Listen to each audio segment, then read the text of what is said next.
Muy buenos días desde el Palacio de la Moneda informando sobre el coronavirus. Muchas gracias a los canales asociados en forma voluntaria. Gracias a las radios también, aquellas que pertenecen a Archi y a las que no pertenecen a Archi también.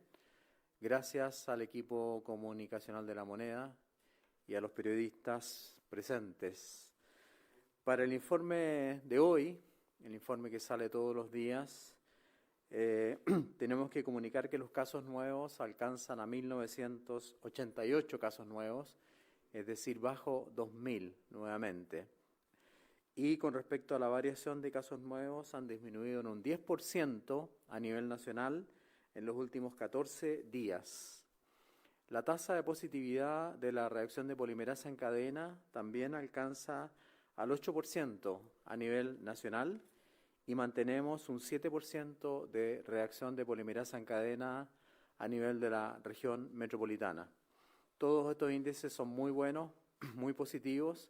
Sin embargo, eso no significa que no mantengamos la vigilancia y sobre todo que nos preocupemos de las comunas que están en transición, ya que en esas comunas observamos obviamente aumento de casos que son normales, pero que están muy por debajo de los casos que ocurrieron en el máximo de evolución de la pandemia.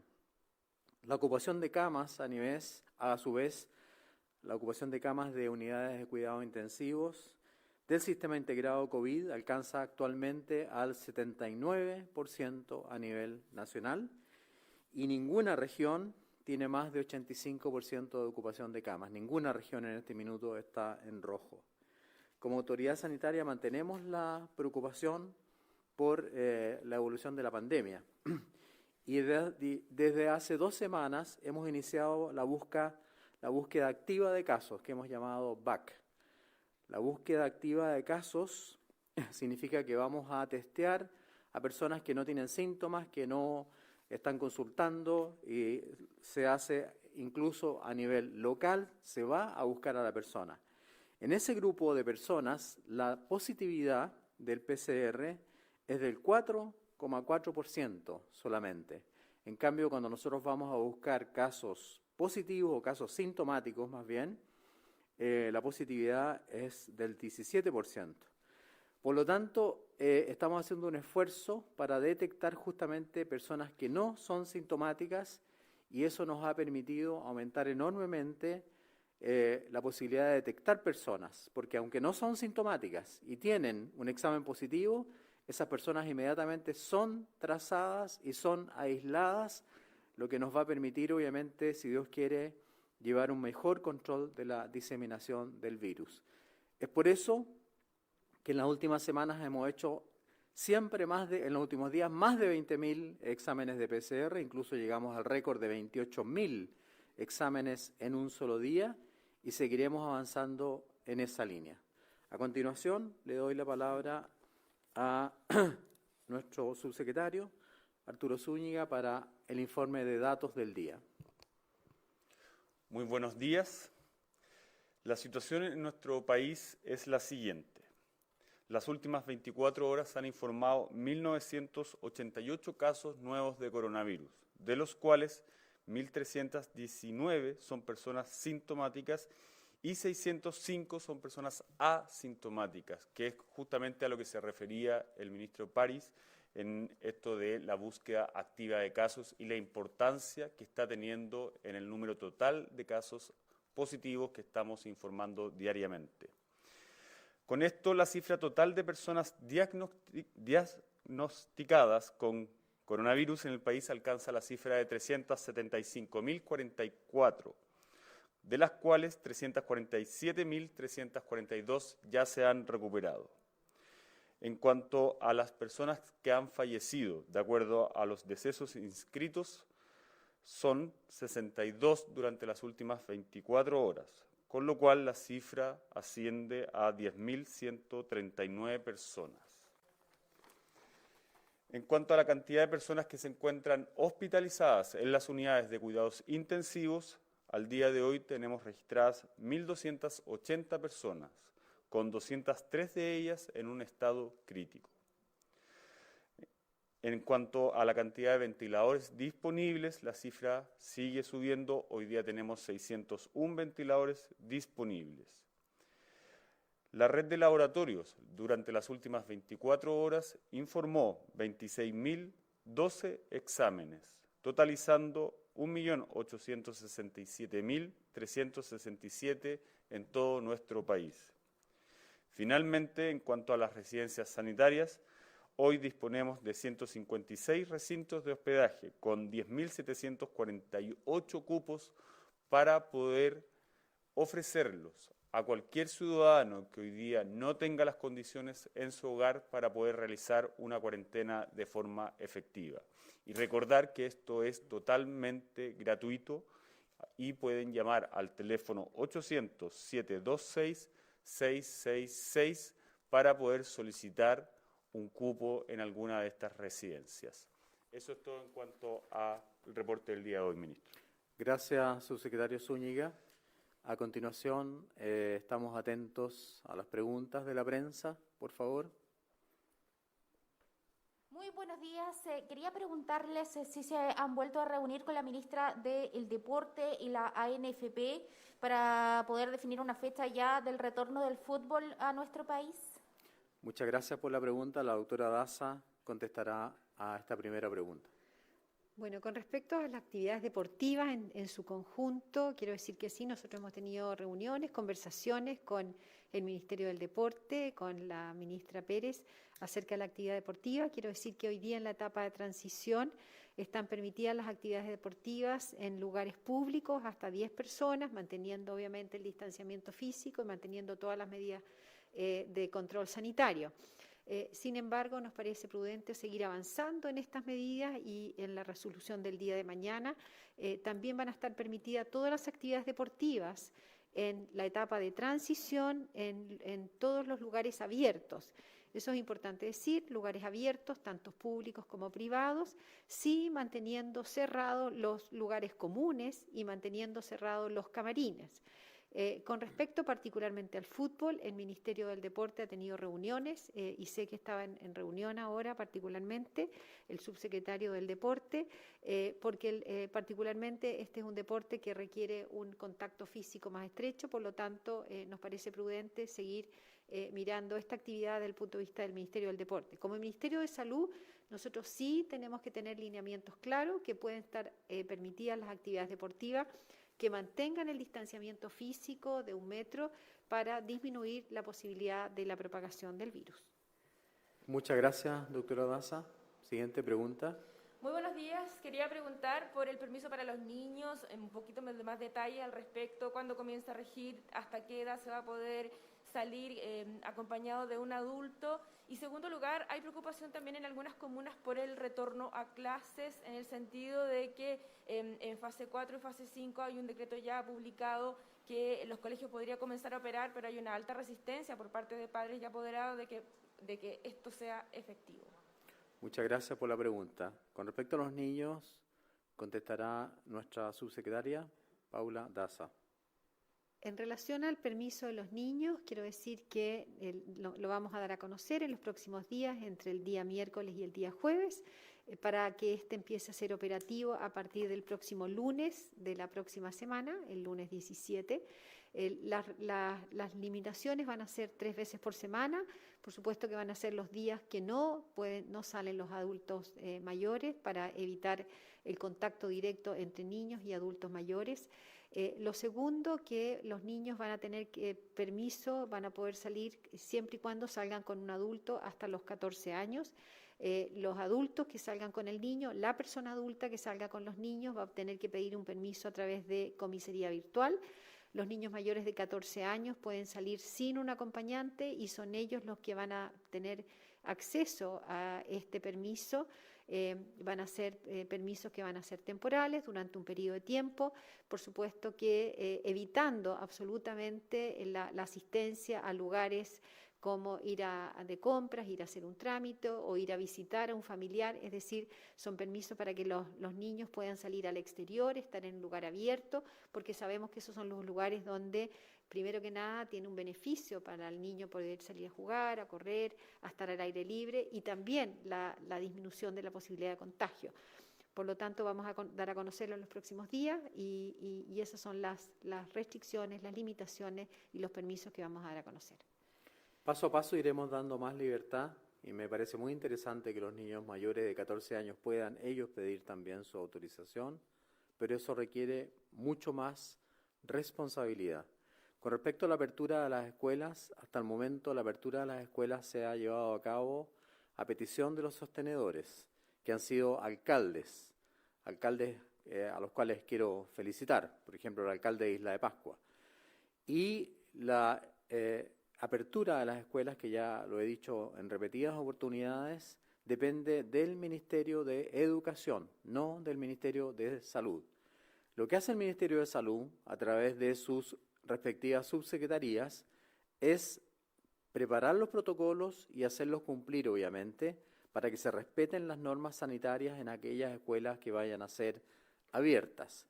Lo ideal, obviamente, es que en los lugares donde se abran escuelas haya cero circulación viral, es decir, pueden ser en lugares muy pequeños o en comunas muy pequeñas donde por el momento no haya circulación viral o en el futuro no haya circulación viral.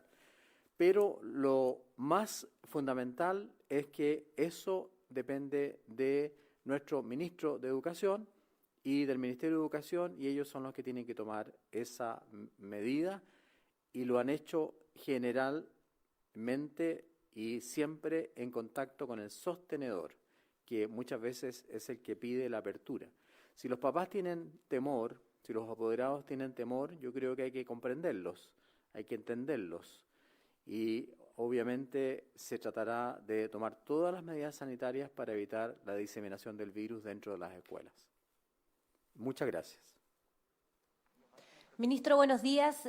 ¿Considera oportuna la propuesta del alcalde de Estación Central, Rodrigo Delgado, en cuanto a fijar nuevos criterios, por ejemplo, de desconfinamiento para las comunas con alta población flotante y con gran parte de comercio ambulante, como por ejemplo dotar de mayor policías para una efectiva fiscalización y fijar también una apertura de horario diferido para el comercio?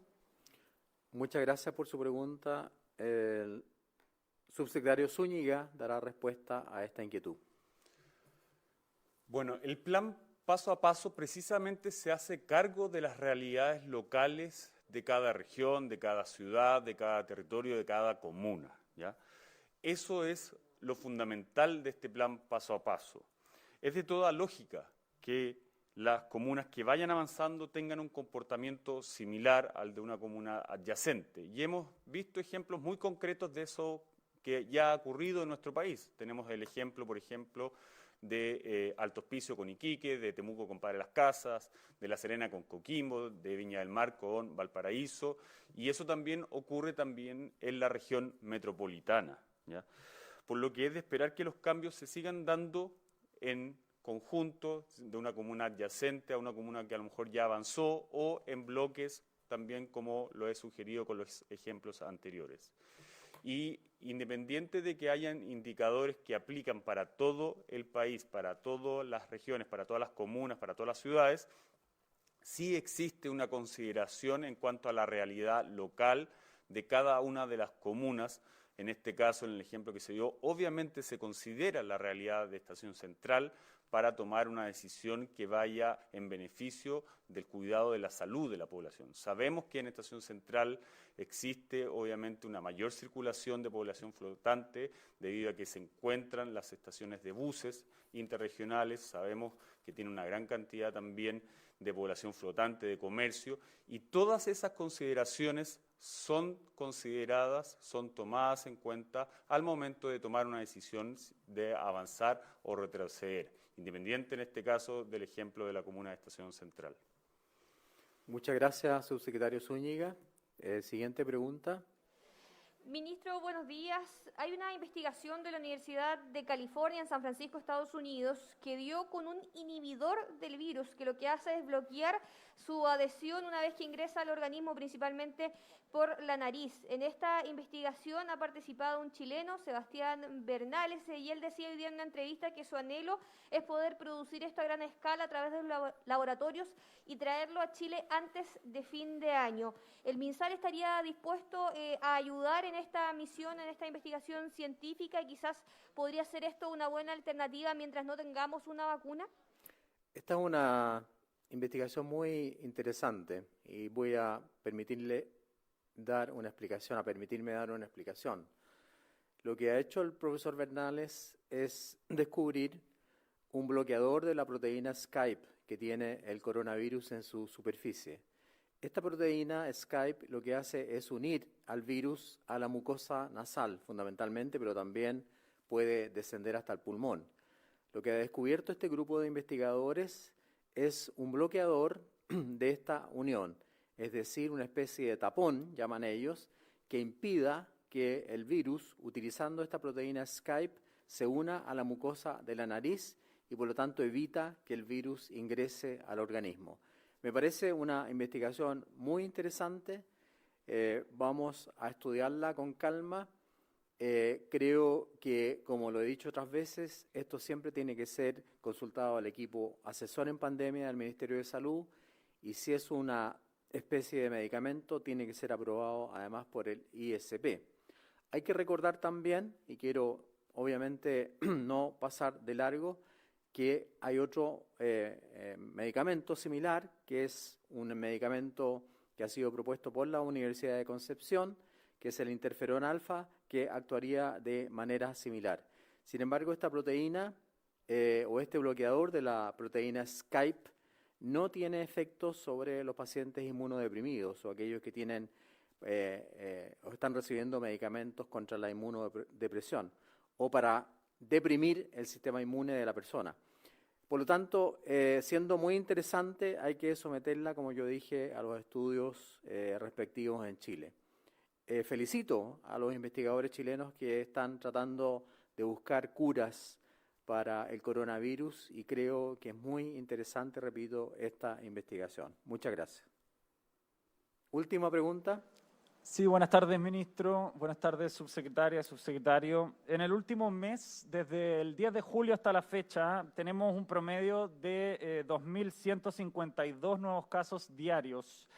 Desde la Sociedad de Epidemiología han manifestado que esto da cuenta de que el país ha entrado en una etapa de endemia alta y que este número de casos es insostenible en el tiempo. Preguntarle, ministro, ¿cuál es el plan del gobierno para enfrentar esta etapa de endemia y cómo planifican fortalecer la estrategia de testeo, trazabilidad y aislamiento para evitar esta alta carga de pacientes? Muchas gracias por la pregunta. Endemia significa que el virus permanece. Todos los virus respiratorios son endémicos. La influenza, el parainfluenza, el adenovirus, en fin. Esta pregunta la va a contestar la doctora Paula Daza, subsecretaria de Salud Pública. Bueno, con respecto a la situación del virus coronavirus, efectivamente el mismo, uno de los representantes de la Organización Mundial de la Salud, el doctor Michael Ryan, hace un tiempo atrás advirtió que el COVID-19 podía convertirse en un virus endémico y que nos iba probablemente a acompañar durante mucho tiempo, no sabemos hasta cuándo, pero nos va a acompañar durante mucho tiempo y por eso se advirtió que tenemos que aprender a vivir con el coronavirus como hemos aprendido a vivir con otros virus.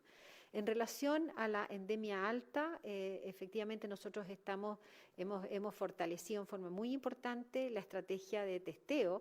Hoy día estamos haciendo alrededor de 28.000 exámenes diarios y esto lo vamos a seguir fortaleciendo, incrementando para contener la propagación del coronavirus, porque sabemos que la forma hoy día de contener la pandemia y la endemia es testeando y encontrando a esas personas COVID positivo para que se aíslen oportunamente. Aquí un poco con respecto a las cifras tenemos que decir que Hoy día prácticamente un 50, un 40% de los casos que estamos encontrando son por búsqueda activa. Un porcentaje importante, alrededor de un 30%, depende de la región, son casos asintomáticos, que hay que decir que cuando teníamos un número importante de casos, los casos asintomáticos eran un 10%. Por lo tanto, tenemos que ir fortaleciendo esta estrategia y esta es la forma de que nosotros tenemos que disminuir esta endemia alta, pero probablemente es un virus endémico. Hasta el momento nos va a acompañar mucho tiempo, no menos de un año, y tenemos que aprender a vivir manteniendo las medidas que hoy día estamos hablando, que son el distanciamiento físico, el lavado de manos, el uso de mascarilla, porque no tenemos otro método ni de tratamiento ni de vacuna actualmente que lo pueda combatir. Subsecretaria, aprovechando su respuesta, quería preguntarle respecto de esta estrategia de trazabilidad, testeo y aislamiento. Usted mencionó que se podían quizá evaluar la modificación de los indicadores de acuerdo a las recomendaciones del comité asesor. ¿Eso se está evaluando? ¿Se va a hacer? ¿Cuándo se adoptarían estas recomendaciones si es así? Sí, efectivamente, nosotros tenemos una propuesta que nos hizo el Consejo Asesor. Yo tengo personalmente una reunión con el Consejo Asesor hoy día, mandamos una carta respondiéndole al Consejo Asesor y esperamos hoy día tener esa conversación porque hay algunas cosas que tenemos que detallar para poder empezar a implementar los nuevos indicadores en la estrategia del plan paso a paso. La mayoría de las peticiones del comité asesor han sido aceptadas. Como dice la doctora Daza, con mucha prudencia, hoy día tenemos una reunión y obviamente se los vamos a comunicar en forma directa. Antes de terminar, quiero felicitar a la región de Atacama. La región de Atacama tiene 93.345 test por millón de habitantes. Supera la media nacional y tiene 0 exámenes en espera. Así que felicito a Atacama por su trabajo. ¿Qué significa esto? Que detecta muchos casos. Por lo tanto, cuando hablan de pandemia, alta circulación o gran presencia de virus, como ha dicho la doctora Daza, es porque estamos haciendo muchos exámenes. Y eso es muy positivo, no hay que mirarlo como algo negativo. Y cuando uno hace exámenes y detecta a las personas, las puede trazar, las puede aislar y puede evitar la diseminación viral. Otros países que tanto nos critican no hacen ni la mitad de los exámenes que estamos haciendo nosotros. ¿Y qué han dicho hoy día? Que van a conocer los muertos o los fallecidos recién en un año más. Así que aquellos que nos critican y nos comparan con otros países, por favor, vean la realidad de Chile y siéntanse orgullosos de su país y orgullosos del trabajo que hacen los funcionarios de salud a nivel de todo Chile. Muchas gracias.